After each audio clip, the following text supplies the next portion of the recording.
Hello दोस्तों, स्वागत है आपका हमारे YouTube चैनल पे जिसका नाम है थिएटर एक्सप्लेनर। अगर आपको ये वीडियो पसंद आती है तो वीडियो को लाइक करें, शेयर करें और हमारे चैनल को सब्सक्राइब करके हमें सपोर्ट करें। तो आइए बिना देरी के वीडियो की शुरुआत करते हैं। मूवी के सेंट्रल कैरेक्टर में एक कपल हैं जिनकी मैरिज को कुछ साल हो गए हैं। हस्बैंड विक और वाइफ मेलिंडा आज अपने एक फ्रेंड के घर पे पार्टी में जा रहे हैं। मेलिंडा विक को कहती है कि क्या तुम मुझे मेरी हील पहना दोगे क्या? तो विक खुशी खुशी उसको हील पहना देता है। मेलिंडा विक को कहती है कि तुम जानते हो ना मैं तुमसे कितना प्यार करती हूँ। ये सुनकर विक को जैसे कुछ हर्ट हुआ और वो अपनी वाइफ को बिना जवाब दिए कहता है कि चलो चलते हैं। विक और मेलिंडा अपने फ्रेंड के घर पे पार्टी में जाते हैं। वहाँ पर मेलिंडा को अपना एक पुराना दोस्त जॉयल मिल जाता है जिसके साथ वो बिजी हो जाती है। इधर विक अपने फ्रेंड्स के साथ कुछ बातें करने के बाद में मेलिंडा को ढूंढता है तो वो देखता है कि मेलिंडा घर के नीचे स्विमिंग पूल में जॉयल के साथ एंजॉय कर रही है और उसको किस भी कर रही है। ये देखकर मेलिंडा के हस्बैंड विक को दुख हुआ, लेकिन सरप्राइजिंगली अपनी बीवी को दूसरे किसी आदमी के साथ देखने के बाद में भी विक शॉक नहीं हुआ। उसको कुछ भी सरप्राइजिंग नहीं लगा। विक के फ्रेंड भी विक को कहते हैं कि तुम्हारी वाइफ और जॉयल के कुछ रिलेशन लग रहे हैं, तुम कुछ करते क्यों नहीं? लेकिन विक अपने फ्रेंड की बात को इग्नोर कर देता है। कुछ देर बाद में मेलिंडा पार्टी में पियानो बजाती है, जिसको देख के विक के चेहरे की मुस्कान वापस लौट आती है। जो वाइफ थोड़ी देर पहले किसी और आदमी के साथ इन्वॉल्व थी, अभी उसी को पियानो बजाते हुए देख के विक बड़ा खुश हो रहा था। विक का ये बिहेवियर काफी सरप्राइजिंग होता है। पार्टी में जॉयल और विक दोनों बात करते हैं तो जॉयल विक को कहता है कि तुम कितने अच्छे हस्बैंड हो जो अपनी वाइफ की पर्सनल लाइफ में बिल्कुल भी इंटरफेयर नहीं करते हो। तुम्हें कोई फर्क नहीं पड़ता कि वो किसके साथ क्या कर रही है। तो विक कहता है कि मेरी वाइफ का एक पुराना बॉयफ्रेंड था मार्टिन, और तुम्हें पता है ना कि मार्टिन अभी टाउन से गायब है। पता है तुम्हें क्यों गायब है? तो जॉयल पूछता है कि क्यों? तो विक कहता है कि उसको मैंने मार डाला। जो भी मेरे वाइफ के करीब आता है मैं उसको मार डाला हूँ। ये सुन के जॉयल काफी डर जाता है और वो पार्टी से डर के मारे चला जाता है। पार्टी के बाद में मेलिंडा विक को पूछती है कि क्या तुमने जॉयल को धमकाया था? वो पार्टी को बीच में ही छोड़ के क्यों चला गया था? तो विक कहता है कि नहीं, बिल्कुल नहीं, मैंने तो उसको नहीं धमकाया। विक और मेलिंडा अपने घर पे आ जाते हैं। इन दोनों की एक बेटी है ट्रिक्सी, और ट्रिक्सी को संभालने के लिए एक बेबी सीटर आती है। आज बेबी सीटर के सामने ही मेलिंडा ने अपना टॉप उतार दिया है। तो विक बेबी सीटर को समझाता है कि मेरी वाइफ एक अलग कल्चर से बिलोंग करती है, वो ब्राजीलियन है और वो काफी ओपन माइंडेड है, इसलिए तुम इस चीज को माइंड मत करना। तो मेलिंडा कहती है कि अमेरिका कितना सफोकेटिंग है, यहाँ पे लोग कितने रिजर्व रहते हैं। इसके बाद में विक मेलिंडा को बॉडी मसाज देता है और उसको पूछता है कि तुम्हें ऐसे लड़के ही क्यों पसंद आते हैं जिनके पास इंटेलिजेंस या ब्रेन नहीं होता है? तो वो अपने हस्बैंड को काउंटर करते हुए पूछती है कि do you like me for my brain और समथिंग एल्स? वो कहती है कि मैं ब्रेन के लिए लड़कों को नहीं चॉइस करती हूँ, मैं प्लीजर के लिए करती हूँ। बॉडी मसाज के बाद में मेलिंडा विक को दूसरे रूम में जाने के लिए कहती है। तब हमें पता चलता है कि हस्बैंड वाइफ दोनों अलग अलग रूम में सोते हैं। ब्राजीलियन वाइफ और अमेरिकन हस्बैंड की लाइफ बाहर से बिल्कुल परफेक्ट दिखती है, लेकिन अंदर से इनकी लाइफ पूरी तरह से बिखरी हुई है। वाइफ अपने बॉयफ्रेंड्स के साथ एंजॉय करती है और हस्बैंड वाइफ को बहुत प्यार करता है, वो उसको छोड़ना नहीं चाहता, तो वो उसके लवर्स को धमकाता है और उन्हें उनसे दूर करने की कोशिश करता है। विक अपना ज्यादातर टाइम अपनी बेटी ट्रिक्सी के साथ बिताता है और बाकी का बचा हुआ टाइम अपनी हॉबी हेलिसिकल्चर यानी कि स्नेल्स को रेज करने में बिताता है। विक ने अपने घर के बाहर गार्डन में एक छोटा सा स्नेल कल्चर के लिए रूम बना रखा है और यहाँ पर विक काफी टाइम स्पेंड करता है। विक और मेलिंडा की डॉटर ट्रिक्सी बहुत ही स्मार्ट है। आज वो अपने स्कूल के प्रोजेक्ट के लिए रिडॉक्स रिएक्शन पॉवर्ड पोटैटो से चलने वाला रोबोट बना रही है। वो इतनी स्मार्ट है कि अपने डैड और अपनी मदर के बीच में चल रहे कन्फ्लिक्ट को बहुत अच्छे से समझती है। विक अपनी डॉटर ट्रिक्सी को स्कूल छोड़ता है तो ट्रिक्सी की स्कूल टीचर कैली, जो कि विक की बहुत अच्छी फ्रेंड थी, वो कहती है कि मैंने सुना है कि तुम लोगों का मर्डर कर रहे हो। जॉयल टाउन में ये बात फैला रहे हैं कि तुमने अपनी वाइफ के एक्स बॉयफ्रेंड मार्टिन का मर्डर किया है। विक कहता है कि मैं तो सिर्फ मजाक कर रहा था। तो कैली कहती है कि मजाक हो या सच हो, लेकिन आइडिया तुम्हारा काम कर गया। अब जॉयल तुम्हारे घर के आसपास कभी फटकेगा नहीं। यही बात उसके दोस्तों को भी पता चलती है। तो विक कहता है कि देखो, मैंने कोई मर्डर नहीं किया, मैंने तो जॉयल के साथ सिर्फ मजाक किया था। वो अपनी वाइफ को भी समझाता है, लेकिन उसकी वाइफ उस पे बहुत चिल्लाती है कि तुमने मेरे दोस्त को डरा धमका कर पार्टी से भगा दिया और मुझे तो लगता है कि तुमने मार्टिन का मर्डर किया हो। वो कहती है कि जॉयल को कल रात को डिनर के लिए बुलाना पड़ेगा और उसे सॉरी बोलना पड़ेगा। वो जॉयल को अपने घर पे डिनर पे बुलाते हैं और डिनर के बाद में मेलिंडा अपने हस्बैंड को कहती है कि तुम ट्रिक्सी के रूम में चले जाओ और उसको बेड टाइम स्टोरी सुनाओ। विक को पता था कि वो जोएल के साथ टाइम स्पेंड करना चाहती है। वो ट्रिक्सी के रूम में जाके उसको स्टोरीज सुनाने लग जाता है। तो ट्रिक्सी अपने डैड को कहती है कि मॉम दूसरे आदमियों के साथ अजीब सा बिहेव क्यों करती है, मुझे ये आदमी जोएल बिल्कुल भी पसंद नहीं है, मैं आप दोनों को साथ में देखना चाहती हूँ, मैं मॉम को किसी और के साथ देखना पसंद नहीं करती। विक कहता है कि मैं जानता हूँ, कोई बात नहीं, तुम सो जाओ। उसके बाद में विक अपने ही घर में अपनी वाइफ के साथ जोएल को मस्ती करता हुआ देखता है। तो वो किचन में जाके कुछ प्लेट्स पटक देता है। आवाज सुन के ये दोनों बाहर आते हैं। बाहर आने पर विक जोएल को कहता है कि मैं तुमसे कोई सॉरी वॉरी बोलने वाला हूँ नहीं, तुम्हें एक बात बता दूं कि मार्टिन का मर्डर मैंने ही हैमर मार मार के किया था। जोएल और ज्यादा डर जाता है और वहाँ से चला जाता है। नेक्स्ट डे विक, मेलिंडा और ट्रिक्सी अपने फ्रेंड की एक पार्टी में जाते हैं जहाँ पर उनको एक राइटर डॉन मिलता है। डॉन कहता है कि मैं मूवीज की स्टोरीज लिखता हूँ, शॉर्ट स्टोरीज लिखता हूँ, तुम क्या करते हो? तो विक बताता है कि मैं सॉफ्टवेयर इंजीनियर हूँ और मैं चिप बनाता हूँ जो ड्रोन टेक्नोलॉजी में यूज होते हैं। तो डॉन कहता अच्छा ड्रोन्स में यूज होते हैं, मतलब तुम अफगानिस्तान में बॉम्ब गिरवाने वाले काम करते हो। तो विक कहता है कि बॉम्ब ही क्यों, अगर तुम किसी भूखे आदमी को ढूंढ लो तो उसके घर पे खाना भी पहुंचाया जा सकता है। तो डॉन कहता है कि पहुंचाया तो जा सकता है लेकिन खाना कोई पहुंचाता नहीं है, सिर्फ बॉम्ब ही गिराते हैं। और इसी बात में डॉन और विक के बीच में मन ही मन अनबन हो जाती है। तो डॉन आर्ग्यूमेंट हारता है तो वो कहता है कि तुमने मार्टिन को मारा था, मैंने भी सुना है। तो विक कहता है कि ये तो एक जोक था, तुम उसको इतना सीरियसली क्यों ले रहे हो? पार्टी में विक अपनी क्लोज फ्रेंड और ट्रिक्सी की स्कूल टीचर कैली के साथ डांस करता है, जिसको देखकर मेलिंडा काफी जेलस होती है और वापस जाते समय वो विक को प्लीज करती है। इसके बाद ये दोनों घर पे जाके पैशनेटली इंटीमेट होते हैं। विक को थोड़े दिनों के बाद में पता चलता है कि मेलिंडा पियानो क्लासेस ले रही है और वहाँ पर उसका टीचर चार्ली अब उसका नया बॉयफ्रेंड बन गया है। विक अपना टाइम तो स्पेंड स्नेल कल्चर में बिताता था, लेकिन उसकी इमेजिनेशंस अब अपनी वाइफ को चार्ली के साथ रोमांटिकली इन्वॉल्व होते हुए देखती हैं। आज मेलिंडा घर पे भी नहीं है, जिसकी वजह से इमेजिन करते करते विक पूरी रात सो भी नहीं पाया है। अगले दिन सुबह जब मेलिंडा घर पे आती है तो विक उसको पूछता है कि कहाँ गई थी। तो मेलिंडा बिल्कुल क्लियरली बता देती है कि वो चार्ली के साथ है और वो उसके साथ क्वालिटी टाइम स्पेंड कर रही है। विक को तो ये पहले से ही पता था।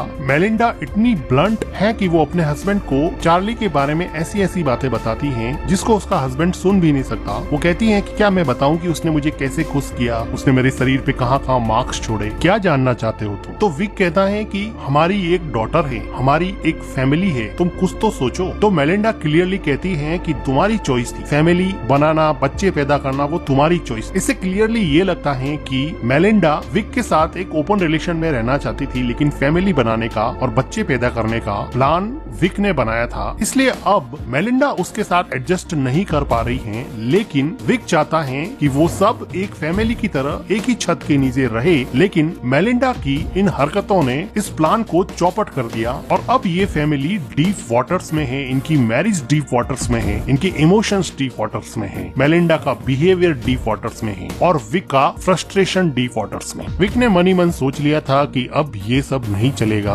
आज विक के किसी और फ्रेंड के घर पे पार्टी है और सब लोग यहाँ पे खूब एंजॉय कर रहे हैं। मेलिंडा का पियानो टीचर और उसका बॉयफ्रेंड चार्ली भी आया है, जिसको देख के मेलिंडा बहुत खुश होती है, लेकिन विक काफी अपसेट हो जाता है। पार्टी में मेलिंडा के रिक्वेस्ट करने पे चार्ली वहाँ पे पियानो बजाता है, जिसको मेलिंडा काफी एंजॉय करती है। अब रात हो चुकी है और विक मेलिंडा को ढूंढ रहा है। विक मेलिंडा को सर्च करने के लिए ऊपर जाता है तो वो देखता है कि मेलिंडा और चार्ली काफी एंजॉय कर रहे हैं और अब वो दोनों कमरे से बाहर निकलकर स्विमिंग पूल में आ गए हैं और वहाँ पर भी काफी मस्ती कर रहे हैं, जिसको देख के विक का पारा चढ़ रहा होता है। अपनी आंखों के सामने अपनी वाइफ को चार्ली के साथ मस्ती करते हुए देख के अब विक ने अपने दिमाग में एक ऐसा प्लान बनाया है जिसका अंजाम चार्ली के लिए बहुत खराब होने वाला है। थोड़ी देर बाद में यहाँ पे बारिश होने लगती है, जिसकी वजह से एक एक करके सब लोग घर के अंदर चले जाते हैं। घर के अंदर सब लोग जब कुकीज एंजॉय कर रहे थे तब मौका देख के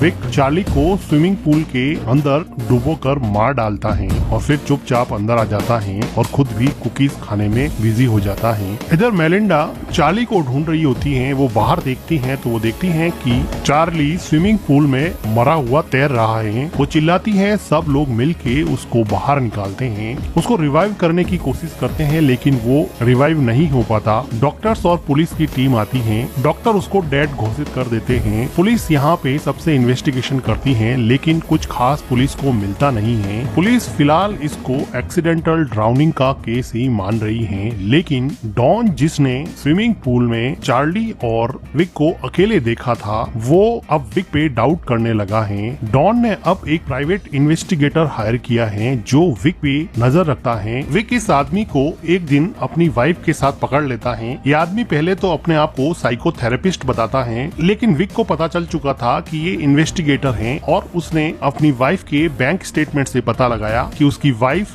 डॉन को कुछ पैसे इस इन्वेस्टिगेशन के लिए ट्रांसफर करती थी। तो वो अब डॉन के घर जाकर डॉन पर चिल्लाता है कि तुम्हें क्या हक बनता है कि तुम मेरे ऊपर किसी इन्वेस्टिगेटर को नजर रखने के लिए कहो। डॉन की वाइफ कैली डॉन को माफी मांगने के लिए कहती है लेकिन वो कहता है कि मैं क्यों माफी मांगू, मैंने क्या किया है। इस इवेंट के बाद में विक और डॉन के बीच में दरार काफी बढ़ जाती है लेकिन विक के लिए मुसीबत डॉन नहीं था, मुसीबत उसकी बीवी थी जो अब एक अपने नए बॉयफ्रेंड के साथ घूम रही है। टोनी नाम का ये आदमी मेलिंडा का कॉलेज में बॉयफ्रेंड था और अब वो किसी वजह से वापस यहाँ यूएसए में रीयूनाइट हो गए हैं, जिनको देख के विक के मन में जेलसी वापस से रीइग्नाइट हो गई है। इधर विक की डॉटर विक को कहती है कि डैड मुझे पता है कि आपने क्या किया है, मुझे पता है कि आपने चार्ली को मार दिया है। तो विक कहता है कि अगर तुम्हें पता है तो फिर ये बात अपने बीच में ही रहनी चाहिए। इसके बाद में ट्रिक्सी अपने रूम में जाती है तो विक मेलिंडा को अपने नए बॉयफ्रेंड टॉनी से बात करते हुए ऊपर से सुन रहा होता है। वो सुनता है कि मेलिंडा कह रही है कि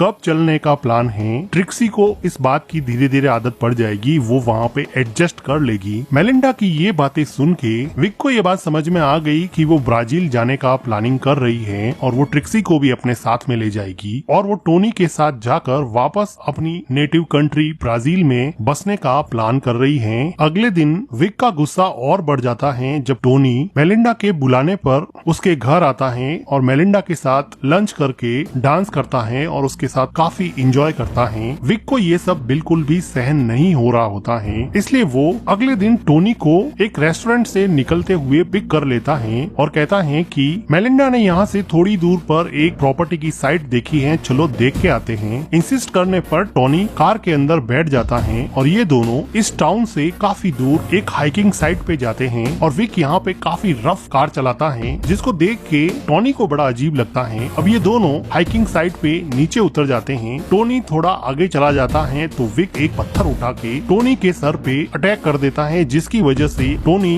लुढ़कता लुढ़कता हाइकिंग साइट के बिल्कुल नीचे एक रिवर के पास जाके मर जाता है। विक नीचे आता है और टोनी की जेब से उसका वॉलेट निकाल देता है। विक टोनी की डेड बॉडी को एक बड़ा सा पत्थर अपने बेल्ट से बांधकर नदी के अंदर डुबो देता है। विक अपने डॉगी के साथ वापस घर पे आ जाता है और मेलिंडा को पूछता है कि आजकल टोनी नहीं दिखाई दे रहा, क्या बात है। विक अपनी डॉटर के साथ यहाँ पे अब आराम से शांति से खाना एंजॉय कर रहा है। मेलिंडा कहती है कि काफी दिन हो गए हैं हाइकिंग साइट पे पिकनिक पे नहीं गए, वहाँ पे चलते हैं।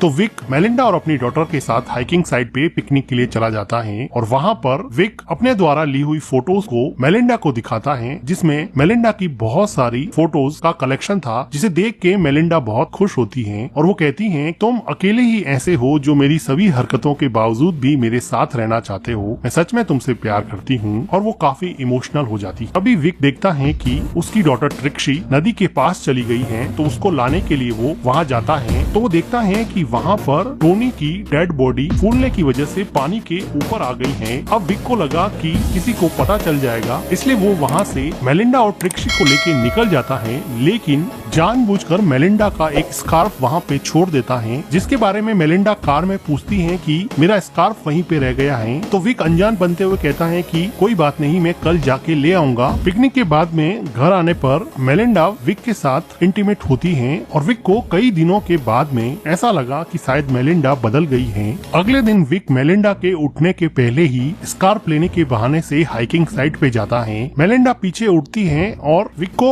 ढूंढती है और विक के स्नेल वाले रूम में पहुंचती है, जहां पर चेक करने पर वो देखती है कि टोनी का वॉलेट वहां पे रखा हुआ है, जिसको देख के वो समझ जाती है कि उसके हस्बैंड ने ही टोनी को मारा होगा। इसलिए वो डॉन को कॉल कर देती है। इधर हाइकिंग साइट पे विक टोनी की बॉडी को ठिकाने लगा रहा होता है, तो वहाँ पर अचानक से डॉन आ जाता है और कहता है कि विक क्या कर रहे हो। तो विक कहता है कि मेरी वाइफ का स्कार्फ यहाँ पे रह गया था। तो वो कहता है कि देखो स्कार्फ तो मेरे पास है, और वो विक को बॉडी को पानी के अंदर धकेलते हुए देख लेता है और वो वहाँ से डर के मारे भागने लगता है। विक भी अपनी साइकिल लेके उसके पीछे भागता है। डॉन तेजी से कार चलाता है और कहता है कि चलो मुझे एक और स्क्रिप्ट मिल गई जिस पर मैं बुक लिखूंगा। अब वो पुलिस को मैसेज करना चाहता है, लेकिन ऑटो करेक्ट की वजह से मैसेज नहीं होता है और फोन नीचे गिर जाता है। यहाँ माउंटेन्स की वजह से कार प्रॉपरली चल नहीं रही थी, लेकिन विक इस साइड से काफी परिचित था, इसलिए वो अपनी साइकिल से शॉर्टकट लेके डॉन की कार के सामने आ जाता है, जिसकी वजह से डॉन उसको बचाने की कोशिश करता है और उसका बैलेंस बिगड़ जाता है और उसकी कार का एक्सीडेंट हो जाता है और वो कार के साथ ही नदी में डूब जाता है और वहीं मर जाता है। इधर मेलिंडा रोते हुए अपना बैग पैक करती है और यहाँ से जाने की तैयारी करती है, लेकिन मेलिंडा की डॉटर ट्रिक्सी वो बैग स्विमिंग पूल में फेंक देती है और कहती है कि मैं नहीं चलूंगी, मैं तुम्हें और डैड को एक साथ देखना चाहती हूँ। जिसे सुनकर ऐसा लगा कि